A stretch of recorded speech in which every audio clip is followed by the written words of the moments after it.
अंधेरी रात में सुनसान सड़क पर एक जवान लड़का अकेला खड़ा है।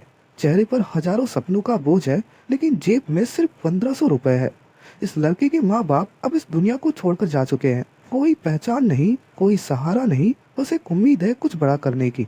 लेकिन कौन सोच सकता था कि कमजोर सा दिखने वाला ये लड़का एक दिन बॉलीवुड का बादशाह और एशिया का सबसे अमीर एक्टर बन जाएगा।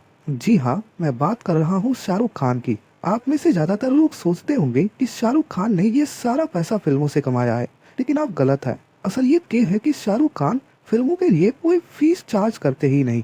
फिर सवाल ये उठता है कि ये कमाई आखिर आती कहाँ से है। इसका जवाब है बिजनेस। शाहरुख खान एक ब्रिलियंट एक्टर होने के साथ साथ एक जीनियस बिजनेसमैन भी है, लेकिन ये सफर काफी मुश्किलें भरा था। शुरुआत में उन्होंने जो भी बिजनेस किया वो सारी फ्लॉप हो चुके थे। आईपीएल में टीम खरीदी तो 3 साल तक हार मिली, और फिल्म प्रोडक्शन में गए तो करोड़ों का नुकसान हो गया। लेकिन आज वही इंसान अरबों का मालिक बन चुका है। आज की इस वीडियो में हम एक्टर शाहरुख खान नहीं बल्कि बिजनेसमैन शाहरुख खान की बात करने वाले हैं। कैसे उन्होंने हर फेलियर से सीखा और कौन कौन सा बिजनेस किया जिससे वो आज इतने अमीर बन चुके हैं। मुंबई का रेलवे स्टेशन, जहां रात के अंधेरी में एक लड़का अकेला खड़ा है। उसके चेहरे पर थकान भी है और उम्मीद भी। इस अनजान शहर में ना उसका कोई जान पहचान है और ना ही कोई सहारा है। बस मन में एक सपना है बॉलीवुड का हीरो बनने का। ये लड़का शाहरुख खान है, जो दिल्ली की गलियों से निकलकर इस माया नगरी में पहचान बनाने आया है। शाहरुख खान हमेशा ही कुछ बड़ा करने की सोच रखते थे, लेकिन उससे पहले ये जिंदगी ने उन्हें एक के बाद एक झटके दे दी। पहले पिता का साया सिर से उठ गया, और क्योंकि परिवार बहुत अमीर नहीं था, इसलिए घर की पूरी जिम्मेदारी माँ के ऊपर आ गई। लेकिन माँ ने कभी हिम्मत नहीं हारी। वो भी चाहती थी कि उनका बेटा कुछ बड़ा करे, कुछ ऐसा जिससे वो दुनिया में नाम बनाए। अब शाहरुख पढ़ाई में तो ठीक ठाक थे, लेकिन उन्हें असली लगाव थिएटर से था, इसलिए वो कॉलेज के ड्रामा क्लब में खूब परफॉर्म करते थे। पर ये जुनून अभी स्टेज तक ही सीमित था, ये बड़े पर्दे तक नहीं पहुंचा था। अभी वो इसके बारे में सोच ही रहे थे कि जिंदगी ने उन्हें दूसरा बड़ा झटका दे दिया और उनकी माँ भी इस दुनिया से चली गई। शायद यही वो मोमेंट था जिसने शाहरुख को पूरी तरह बदल कर रख दिया। अब उन्हें किसी भी हाल में अपनी माँ का सपना पूरा करना था। इसलिए बस एक बैग उठाया, जेब में 1500 रुपए रखे और मुंबई की ट्रेन पकड़ ली। लेकिन ये शहर हर नए इंसान को परखता है। यहाँ आते ही समझ आ गया कि नाम कमाने के लिए कितनी ठोकरें खानी पड़ेंगी। उनके पास ना रहने की कोई जगह थी, ना काम, और ना ही पहचान बनाने का कोई जरिया। दोस्तों की मदद से कुछ महीनों तक गुजारा किया, लेकिन स्ट्रगल चलता रहा। सैकड़ों ऑडिशन दिए, लेकिन एक के बाद एक सारी रिजेक्ट हो गए। उन्हें कई बार तो ऐसा लगा कि वापस दिल्ली लौट जाना चाहिए, लेकिन फिर माँ की कई बात याद आ रही थी। शाहरुख के लिए ये एक मुश्किल भरा वक्त था, लेकिन जब भी कोई सपना सच होने वाला होता है तो एक ना एक दिन दरवाजे खुल ही जाते हैं। आखिरकार उन्हें भी उनका पहला ब्रेक मिला, लेकिन फिल्मों में नहीं बल्कि टीवी सीरियल में। फौजी नाम के शो से उन्होंने अपने करियर की शुरुआत की और धीरे धीरे उनकी पहचान बनने लगी। लेकिन दुनिया में नाम कमाने के लिए सिर्फ इतना ही काफी नहीं था, इसलिए शाहरुख बड़े पर्दे पर आने की कोशिश में लगे रहते थे। और फिर आखिरकार वो दिन आ ही गया। 1992 में शाहरुख को उनकी पहली फिल्म मिलती है, दीवाना। ये फिल्म रिलीज होते ही सुपर हिट हो गई, एंड पहली ही फिल्म से शाहरुख खान ने सबका ध्यान अपनी ओर खींच लिया था। दीवाना की जबरदस्त सक्सेस के बाद उन्हें एक के बाद एक नए फिल्मों की ऑफर आने लगी। डर और बाजीगर में उन्होंने ग्रे शेड वाले रोल किए थे, जो उस दौर में एक बहुत बड़ा रिस्क था, क्योंकि उस वक्त ऐसा समझा जाता था कि जो एक बार विलन बन जाता है तो कभी हीरो नहीं बन सकता। लेकिन शाहरुख खान ने इस सोच को पूरी तरह बदल दिया। इसके बाद 1995 में आई दिलवाले दुल्हनिया ले जाएंगे ने उनके करियर को एक नई ऊंचाई पर पहुंचा दिया। ये फिल्म सिर्फ सुपर हिट नहीं हुई, बल्कि एक कल्ट क्लासिक बन गई, और इस फिल्म की बदौलत शाहरुख खान को किंग ऑफ रोमांस का टैग बन गया। इसके बाद दिल तो पागल है, कुछ कुछ होता है, मोहब्बतें और कभी खुशी कभी गम जैसी फिल्मों ने उन्हें उस वक्त का सबसे बड़ा सुपरस्टार बना दिया था। अब शाहरुख सिर्फ एक स्टार नहीं थी, बल्कि वो एक आइकॉन बन चुके थे। लेकिन ये सक्सेस जितनी खूबसूरत लग रही थी, उतनी ही खतरनाक भी थी, क्योंकि अब उनके अंदर एक डर बैठ चुका था कि अगर ये सब छिन गया तो आगे क्या होगा।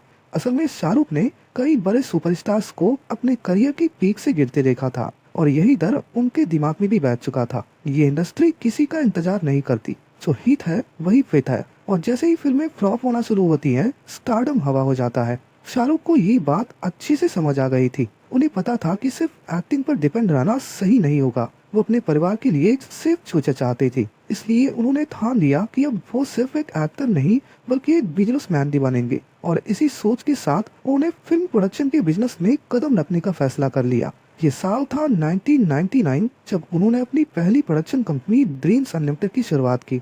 इस कंपनी में उनके साथ जूही चावला, जय मेहता और डायरेक्टर अजीज मिर्जा भी पार्टनर थे। ड्रीम्स अनलिमिटेड का पहला प्रोजेक्ट था फिर भी दिल है हिंदुस्तानी। इस फिल्म में शाहरुख खुद लीड रोल में थे और उन्होंने इसे एक नई स्टाइल में बनाने की कोशिश की थी। ये फिल्म इंडियन मीडिया और पॉलिटिक्स पर तंज कसती थी, जिसे आम मसाला फिल्मों से काफी अलग बनाया गया था। लेकिन शायद उस दौर की ऑडियंस इस तरह की फिल्म देखने को तैयार नहीं थी, इसीलिए ये फिल्म बॉक्स ऑफिस पर बुरी तरह फ्लॉप हो गई। अब पहला झटका लग चुका था, लेकिन शाहरुख ने हार नहीं मानी। उन्होंने ड्रीम्स अनलिमिटेड के तहत एक और फिल्म बनाने का फैसला किया, जिसका नाम था अशोका। ये फिल्म उनकी अब तक की सबसे महंगी फिल्मों में से एक थी। बड़े बड़े सेट, दमदार कहानी और शानदार विजुअल्स का योग। शाहरुख ने इस फिल्म में सम्राट अशोक का किरदार निभाया और इसे उनके अब तक की सबसे चैलेंजिंग रोल्स में से एक माना गया। लेकिन इस फिल्म का भी वही हाल हुआ जो अब तक हो चुका था। फिल्म रिलीज हुई और फ्लॉप हो गई। इस दूसरी फ्लॉप से ड्रीम्स अनलिमिटेड को एक और बड़ा झटका लग चुका था। शाहरुख खान और उनके पार्टनर्स के करोड़ों रुपए डूब चुके थे, लेकिन फिर भी उन्होंने कंपनी को एक और मौका देने का फैसला किया। इस बार उन्होंने चलते चलते नाम की फिल्म प्रोड्यूस की। हालांकि ये फिल्म हिट रही, लेकिन ये इतना भी कुछ खास कमाई नहीं कर पाई कि पिछले 2 फिल्मों के नुकसान की भरपाई की जा सके। जी कंपनी अब घाटे में जा चुकी थी और उनके पार्टनर्स जूही चावला और जय मेहता अब इस बिजनेस को और आगे नहीं ले जाना चाहते थे। ये शाहरुख के करियर की पहली बड़ी हार थी, लेकिन इस हार से उन्होंने एक बड़ी सीख ली कि अगर बिजनेस में सफल होना है तो उसे पूरे प्लानिंग के साथ करना होगा। वो समझ गए कि ड्रीम्स अनलिमिटेड में उनकी सबसे बड़ी गलती सही टीम को ना चुनना था। साथ ही उन्होंने फिल्म के प्रमोशन पर भी कुछ खास ध्यान नहीं दिया था और अब वो वही गलती रिपीट नहीं करना चाहते थे। उन्होंने तय कर लिया कि वो इस कंपनी को नए सिरे से एक नए नाम के साथ लॉन्च करेंगे और इस बार उन्हें किसी के साथ की जरूरत नहीं है। इस तरह 2003 में उन्होंने अपनी कंपनी को दोबारा लॉन्च किया और इस पर इसका नाम रखा गया रेड चिलीज एंटरटेनमेंट। शाहरुख की इस नई कंपनी का पहला प्रोजेक्ट था मैं हूं ना। ये फिल्म पूरी तरह से मसाला एंटरटेनर थी। इसे बड़े स्केल पर प्रमोट किया गया था। साथ ही इसका म्यूजिक, एक्शन, ड्रामा सब कुछ परफेक्ट रखा गया था। इसका नतीजा ये हुआ कि ये फिल्म रिलीज होते ही सुपर हिट हो गई और इस सक्सेस के साथ ही रेड चिलीज एंटरटेनमेंट और इंडस्ट्री में अपनी जगह बनाने में कामयाब हो चुका था। लेकिन इसका असली टेस्ट अभी बाकी था। 2007 में शाहरुख खान ने ओम शांति ओम के साथ एक और बड़ा दांव खेला। ये उस वक्त की सबसे महंगी बॉलीवुड फिल्मों में से एक थी और जैसा कि उम्मीद थी, इस फिल्म ने भी बॉक्स ऑफिस पर धमाल मचा दिया। बजट था 40 करोड़ और कमाई हुई 150 करोड़ से ज्यादा। ये शाहरुख खान की अब तक की सबसे बड़ी हिट फिल्मों में से एक थी और इस फिल्म ने रेड चिलीज को बॉलीवुड के टॉप प्रोडक्शन हाउसेस में शामिल कर लिया था। वो यहीं पर नहीं रुके, उन्होंने रेड चिलीज के वीएफएक्स डिपार्टमेंट को भी बड़े स्केल पर स्टार्ट किया और देखते ही देखते ये बॉलीवुड के सबसे बड़े वीएफएक्स स्टूडियो में से एक बन गया। आज बॉलीवुड की कई बड़ी फिल्में जैसे रावण, क्रिस 3, भूल भुलैया 2 और जीरो रेड चिलीज वीएफएक्स की मदद से ही तैयार की गई हैं। लेकिन जैसा कि हर कहानी में होता है, यहाँ भी कुछ मुश्किलें आई। रेड चिलीज की कुछ फिल्मों ने जबरदस्त कमाई की तो ही कुछ फिल्मों ने नुकसान भी झेला। उन्हीं में से एक थी रावण, जो एक हाई बजट प्रोजेक्ट था, लेकिन उसे वैसा रिस्पॉन्स नहीं मिला जैसी उम्मीद की गई थी। इसी तरह डियर जिंदगी, जब हैरी मेट सेजल, रईस और जीरो भी शाहरुख खान के लिए एक बड़ा झटका साबित हुआ। लेकिन शाहरुख खान हार मानने वाले नहीं थे। उन्होंने अपनी कंपनी को नए तरीके से आगे बढ़ाने का फैसला किया। दोस्तों, रेड चिलीज अब सिर्फ फिल्मों तक सीमित नहीं थी, बल्कि ये कंपनी अब एडवर्टीजमेंट्स, वेब सीरीज और डिजिटल कंटेंट जैसे सर्विसेज भी देने लगी। लेकिन एक चीज शाहरुख को अभी भी परेशान कर रही थी, वो ये कि फिल्म प्रोडक्शन का बिजनेस बहुत रिस्की होता है। फिल्में हिट भी होती हैं और फ्लॉप भी। एक सुपरहिट फिल्म करोड़ों कमा सकती है, लेकिन एक फ्लॉप फिल्म करोड़ों डुबा भी सकती है। शाहरुख ये समझ चुके थे कि अगर उनका पूरा बिजनेस मॉडल सिर्फ फिल्मों पर डिपेंड रहा तो ये एक बहुत बड़ा रिस्क होगा। इसलिए अब उन्हें एक ऐसे बिजनेस की तलाश थी जो फिल्म इंडस्ट्री से अलग हो। और फिर उनके सामने एक परफेक्ट अपॉर्चुनिटी दिखा, जिसका नाम था आईपीएल। ये साल था 2008, जब भारत में पहली बार आईपीएल की शुरुआत होने वाली थी।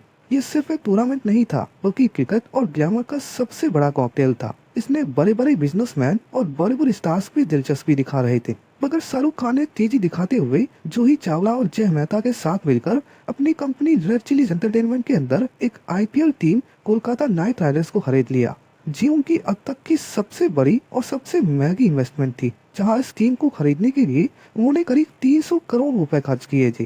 पहले सीजन में केटीआर को लेकर क्रेज बहुत ज्यादा था, टीम में बड़े बड़े खिलाड़ी थी और शानदार प्रदर्शन किया गया। लेकिन असली खेल तो मैदान में होता है और यहीं पर केकेआर का बुरा वक्त शुरू हो गया।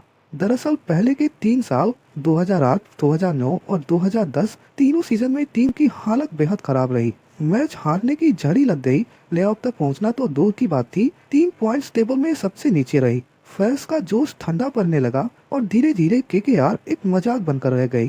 बात यहाँ तक पहुँच गई कि शाहरुख की खुद की फैमिली ने कह दिया कि इस टीम को बेच डालो। लेकिन शाहरुख खान तभी एक मास्टर स्ट्रोक खेलते हैं। 2011 में केकेआर ने ऑक्शन में गौतम गंभीर को खरीदा और उन्हें टीम का कैप्टन बना दिया। इस एक फैसले ने पूरी टीम की तकदीर ही बदल डाली। 2011 में केकेआर ने पहली बार प्लेऑफ के लिए क्वालिफाई किया और अगले ही साल 2012 में केकेआर ने आईपीएल की ट्रॉफी जीत भी ली और 2014 में केकेआर ने दूसरी बार भी आईपीएल ट्रॉफी जीती। इस जीत के साथ ही केकेआर अब एक ग्लोबल ब्रांड बन चुकी थी। इसके लिए स्पॉन्सर्स की लाइन लग गई। टीम की ब्रांड वैल्यू लगातार बढ़ती जा रही थी और ये हर साल करोड़ों की कमाई करने लगी। लेकिन एक वक्त ऐसा भी आया जब शाहरुख को केकेआर की वजह से एक बहुत बड़े विवाद का सामना करना पड़ा। दरअसल 2012 के दौरान वानखेड़े स्टेडियम में एक सिक्योरिटी गार्ड से उनकी बहस हो गई और बीसीसीआई ने शाहरुख पर 5 साल के लिए स्टेडियम में एंट्री करने पर बैन लगा दिया।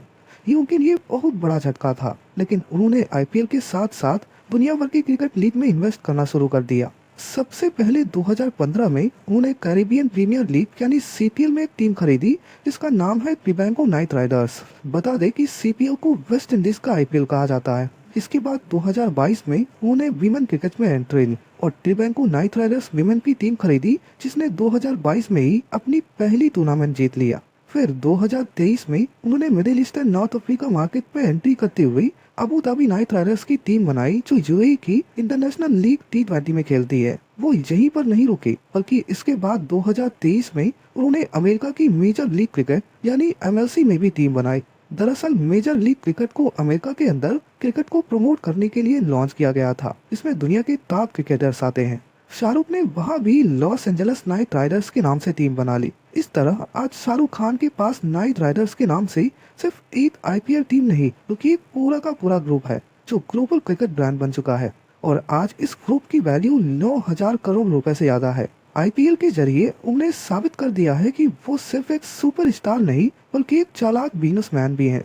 लेकिन बहुत ही कम लोग जानते हैं कि शाहरुख खान सिर्फ फिल्मों और क्रिकेट से नहीं, बल्कि प्रॉपर्टीज में भी डील करते हैं। उनके पास दुनिया की अलग अलग देशों में ऐसी ऐसी प्रॉपर्टीज है जिनकी कीमत साल दर साल बढ़ती जा रही है। सबसे पहले बात करें मन्नत की, तो ये सिर्फ एक बंगला नहीं, बल्कि शाहरुख खान का पहचान बन चुका है, जिसकी कीमत आज 200 करोड़ रुपए से ज्यादा का है। बता दें कि 2001 में उन्हें मन्नत पसंद आ गया था, लेकिन इसकी कीमत 13 करोड़ रुपए थी, जो उस वक्त के हिसाब से बहुत ज्यादा हुआ करती थी।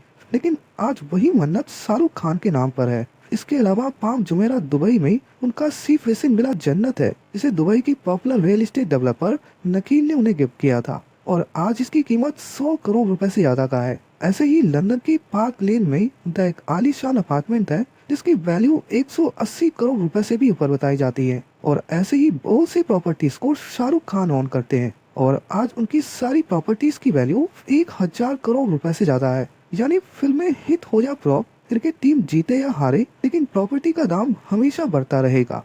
रियल एस्टेट में इन्वेस्टमेंट करके उन्होंने ये समझ लिया था कि अगर सही जगह पैसा लगाया जाए तो वो अपने आप ग्रो करता रहता है। इसलिए शाहरुख ने हर उस बिजनेस में पैसा लगाया जिनका फ्यूचर ब्राइट था। उन्होंने टेक्नोलॉजी, हेल्थ और एजुकेशन जैसे सेक्टर्स में भी हाथ आजमाया। हालांकि इसमें कुछ इन्वेस्टमेंट सक्सेसफुल रहे, जबकि कुछ फेल हो गए। इसमें सबसे पहली बात करते हैं नमी और मीर कैप की। नमी एक हेल्थ और न्यूट्रिशन फोकस मोबाइल ऐप है, तो लोगों को पर्सनलाइज डाइट और हेल्थी लाइफ स्टाइल से जुड़ी सलाह देता है। शाहरुख खान हमेशा से हेल्थ और फिटनेस को लेकर अवेयर रहे हैं और यही वजह थी कि उन्होंने इस ऐप में इन्वेस्ट किया।